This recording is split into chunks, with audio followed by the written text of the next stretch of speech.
जैसे हमारे भगवान भूत भावर भोलेनाथ कह रहे आपकी क्या इच्छा है। अम्बा पार्वती ने धीरे से इशारा कर दिया, महाराज पी लो फिर देखी जाए। भोले बाबा ने सारा का सारा विष करतली में लिया। ततः करतली कृत्य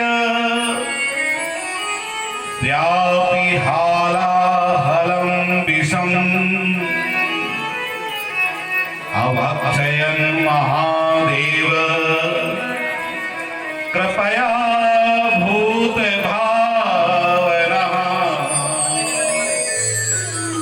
रा कहते ही पिया और मां कहते ही मुख को बंद कर दिया। कला एकदम नीलवर्ण का हो गया और भोले बाबा का नाम हो गया नीलकंठ। बोलो नीलकंठ भगवान की जय हो। यज्जगाय करे नीलम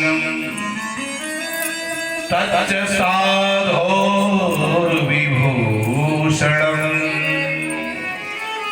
भोले बाबा का तो आभूषण ही बन गया। इधर पुनः समुद्र मंथन हुआ। उस समुद्र मंथन में धनवंतरी भगवान समुद्र मंथन में उच्चैश्रवा घोड़ा निकला।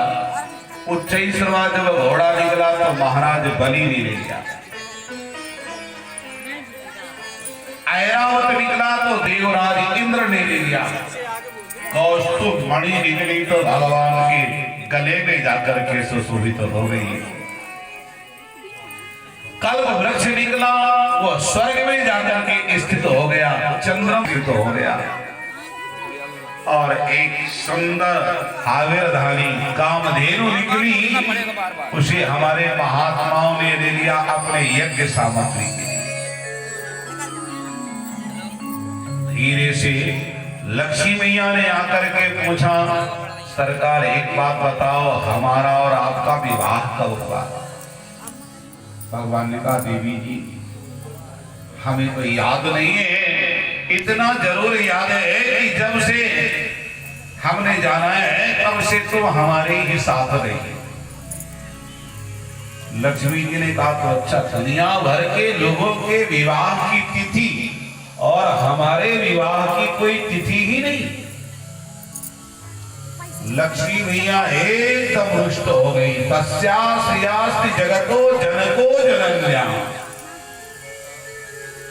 वक्षो निवास मकरोत परम विभूते। कहते आप का विवाह कब हुआ ये हम तुम्हें पता नहीं है। अब आप अगर ये हमारी माताएं थोड़ी भी नाराज होकर के जाती हैं तो जब माताएं नाराज होती हैं तो कहां पहुंचती हैं? सीधे अपने मायके को जाती हैं। उनका तो केवल एक ही झटका होता है, मैं तो मायके चली जाऊंगी, तुम देखते रहिए। तो लक्ष्मी मैया भी सीधे समुद्र के अंदर प्रविष्ट हो गई। अब महाराज समुद्र मंथन कराया ठाकुर जी ने, सोई लक्ष्मी मैया लेकर के माला प्रत्यक्ष प्रकट हो गई। सारे देवता असुर सबके सब मुग्ध हो गए। हमें मिल जाए तो बहुत अच्छा, क्योंकि दुनिया भर के लोग एक ही बात चाहते हैं, लक्ष्मी की जरूर मिले।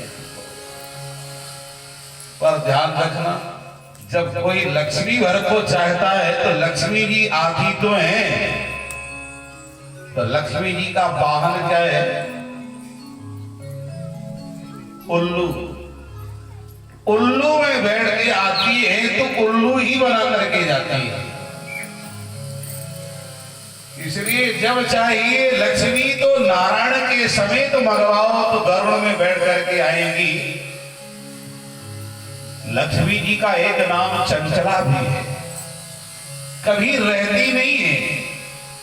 आज 1 लाख रुपए आए, 2 दिन बाद कहा भैया पैसे की बड़ी कमी हो गई, पता नहीं चला कि कहां चला गया। आज तक कोई भी लक्ष्मी से संतुष्ट नहीं हो पाया।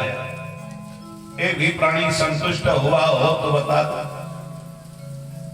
और ब्राह्मण तो कभी भी संतुष्ट हो ही नहीं सकता है महाराज लक्ष्मी जी से, क्योंकि जब से ब्रह्म देवता ने लात मारा है तब से लक्ष्मी महारानी तो बिल्कुल ही ब्राह्मणों से दुष्ट हो गई।